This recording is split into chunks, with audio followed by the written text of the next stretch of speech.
Большой театр — это хранитель традиций, да, такой, один из очень важных.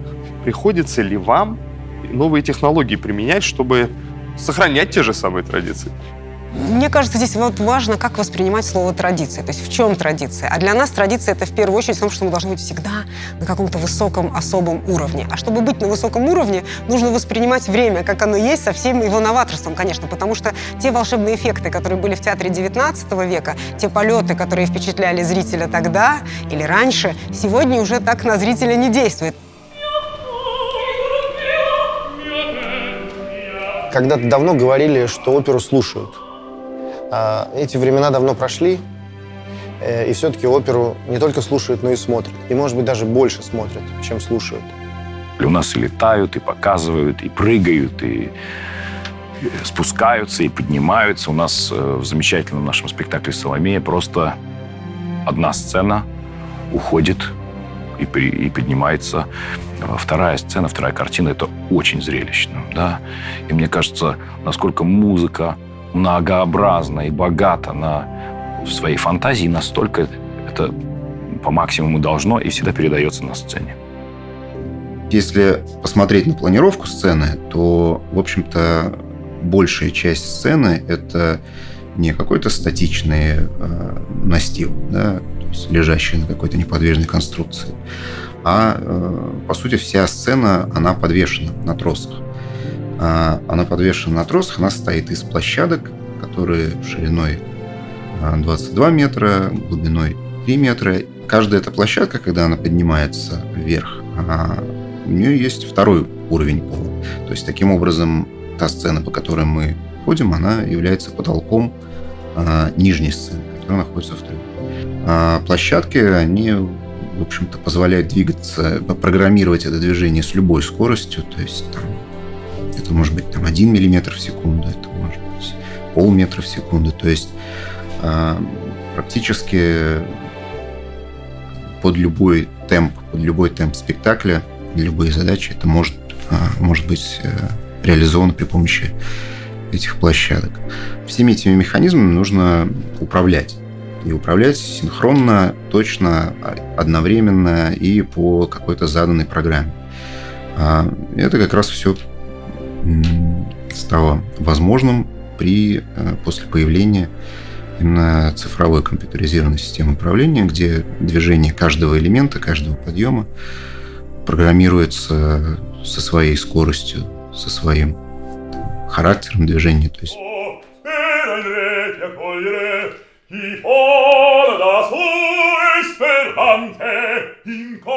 когда мы смотрим даже старые видео, мы видим, насколько сегодня артисты оснащены лучше.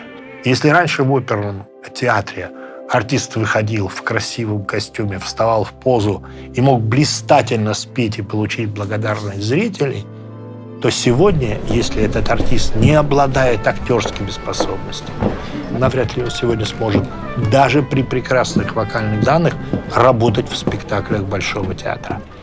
А если посмотреть на то, что происходит на балетной сцене, как усложнилась хореография, что тоже требует сегодня от артистов совершенно другой оснащенности. Хореография, я думаю, что меняется так же, как вообще в целом люди меняются. Конечно, хореография и вообще искусство классического танца, она изменилась. Танец изменился, конечно, фундаментально. Основой классического танца являются, я уже много раз об этом говорил, это не является секретом, первая позиция – выворотные ноги. На этой позиции, в общем, все и базируется, и по сей день. Но если вы посмотрите 100 лет или более назад, конечно, эта первая позиция была сегодня, как для нас, я не знаю, почти 6-я позиция. И шаг за шагом это все доводилось до чистоты исполнения. Но есть и абсолютные лидеры, уникальные вообще люди, которые привносят и меняют все. Вспомните Нуриева. До Нуриева были низкие полупальцы. Не было такой чистоты пятых позиций, вторых позиций, вообще исконно настоящих классических позиций. Вдруг явилось как будто просто откуда-то сверху, да, такое явление глобальное, мирового значения. И Все были в шоке, когда он появился. И он поменял кардинально всю эстетику, всю форму. Просто достаточно вспомнить, знаете, как в Лондоне люди, которые были свидетелем того периода, когда приехал Нуриев, когда они его увидели, они не могли поверить. Они не могли поверить, что такое может быть. Более того, они на следующий день начали кардинально менять методику преподавания в балетных школах. Вот что значит личность великая. Вспомним Надежду Павлову, нашу замечательную, уникальную балерину. То же самое. Она с ее приходом изменилась в форме, изменилась эстетика. Мы же больше говорим про эстетику, про форму. Потому что, в принципе, если вы посмотрите, через каждые 3-5 лет форма и эстетика меняется, неосознанно. Но опять же, есть конкретные люди, которые вот своим появлением на сцене меняют кардинально все. Безусловно, это так. А что касается вообще всего танца, ну, конечно, он претерпел такие изменения в техническом плане, безусловно. А сделал такой скачок, ну, просто космический скачок. You know, for many years, I have the opportunity to visit theaters around the world because I like classical music. I love opera, ballet, and it's always very interesting for me to have a look behind the scene. So therefore, I was thrilled when I had the first time the chance to see and to even to be on the big stage, historical stage here in the Bolshoi Theater.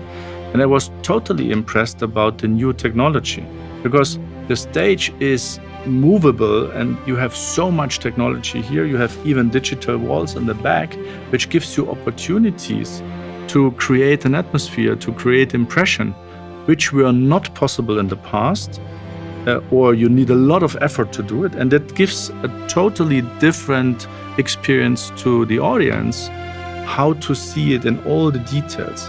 And attention to details is definitely premium and luxury. And the more you can provide here, the better the memory will be from the visitors, because they will say, wow, this was just impressive, this was amazing. And therefore, I believe new technology in combination with tradition and with the values is the perfect combination. And that makes finally the premium or the luxury experience. В чем традиция Большого театра? В чем традиция БМВ? Чтобы у вас была самая современная, самая интересная машина, чтобы у вас было искусство на самом высоком уровне, чтобы у вас пели лучшие голоса, танцевали лучшие артисты, чтобы вы видели самый высокий класс. When we are talking about new technologies, of course, electromobility and connectivity is very important for us. And there is no premium without sustainability. Now we come as well with full electric cars, not only in Europe, but as well in Russia. I mentioned the iX and the i4. And of course, in the future, we might think about hydrogen. Yeah? So hydrogen is maybe then the next step. And therefore, we invest a lot of time and efforts and also money in the development of new technology and being in the forefront of the automotive industry worldwide. У нас есть, допустим, отдельное здание, построенное для инженеров, в котором они разрабатывают автомобили. Плюс там есть дополнительные офисы, допустим, по дизайну, да, где происходит в виртуальном пространстве создание автомобилей. У вас здесь все разрабатывается в одном месте или Знаешь, все-таки... это все очень изменилось. Если раньше все макеты надо было вручную клеить, переносить и показывать, потому что все начинается, конечно, с идеи. И вот эта идея театрального дизайна, она воплощается художником, как правило, в макете. То теперь эти макеты, особенно сейчас в пандемии, мы даже по Zoom иногда совершаем там приемку этих макетов. 3D, может быть, все тебе покажет, но иногда все-таки важно вот это тактильно увидеть, понять.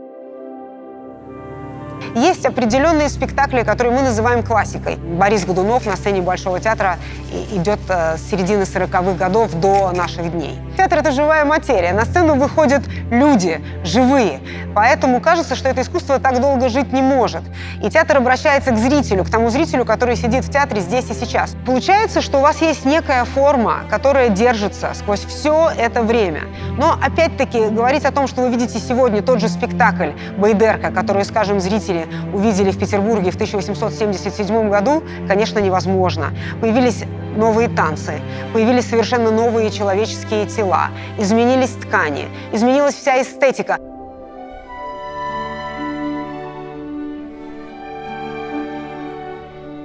Возьмите балет «Байдерку».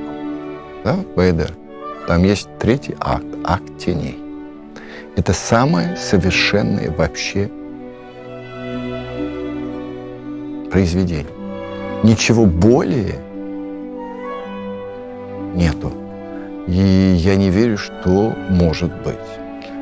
Но этот балет Мариус Петипа поставил в 1877 году. Посчитайте, сколько лет прошло. Да, смотрите, о чем я говорю, что я хочу подчеркнуть. Наше искусство достаточно необычное. Мы, конечно, идем вперед, у нас множество новых работ, и сегодня они в репертуаре идут, и в дальнейшем у нас в планах очень много проектов современных, балетов с современными хореографами. Но вот парадокс, представляете, 1877 год. Это остается самым недосягаемым. Почему? Потому что запас прочности, грубо говоря, фантастический. Этот запас, скажу так, бездонный. А знаете почему? Вот то, о чем мы говорили.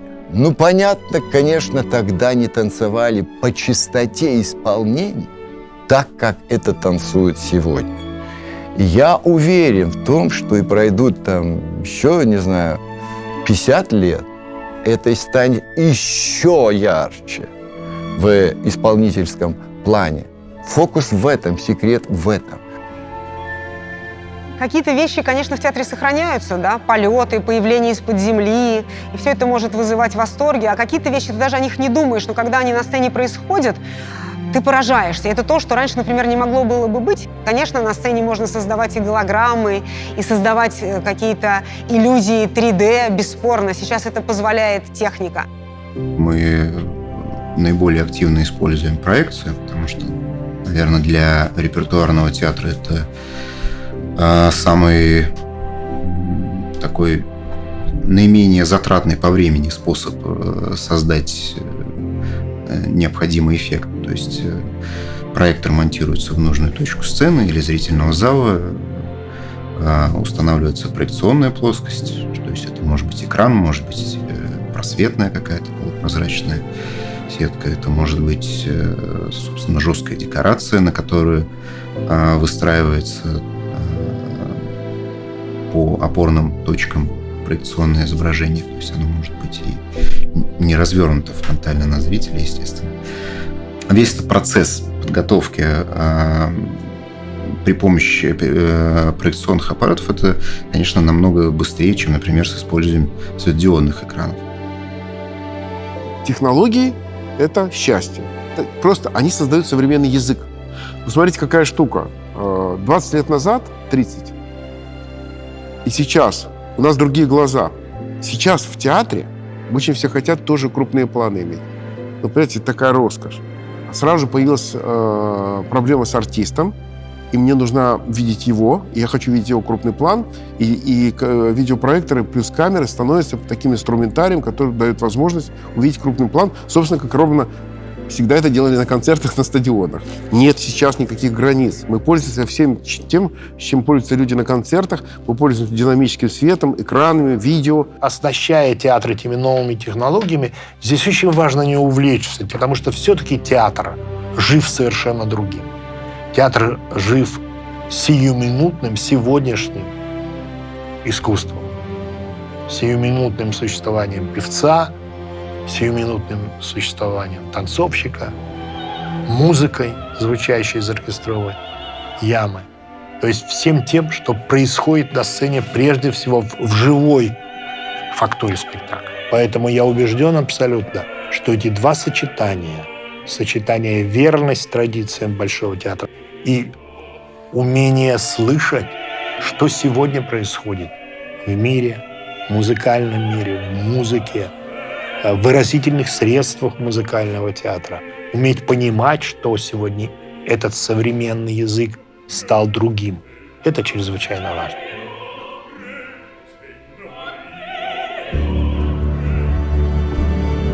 В следующем эпизоде вы узнаете о многолетнем сотрудничестве BMW и Большого театра.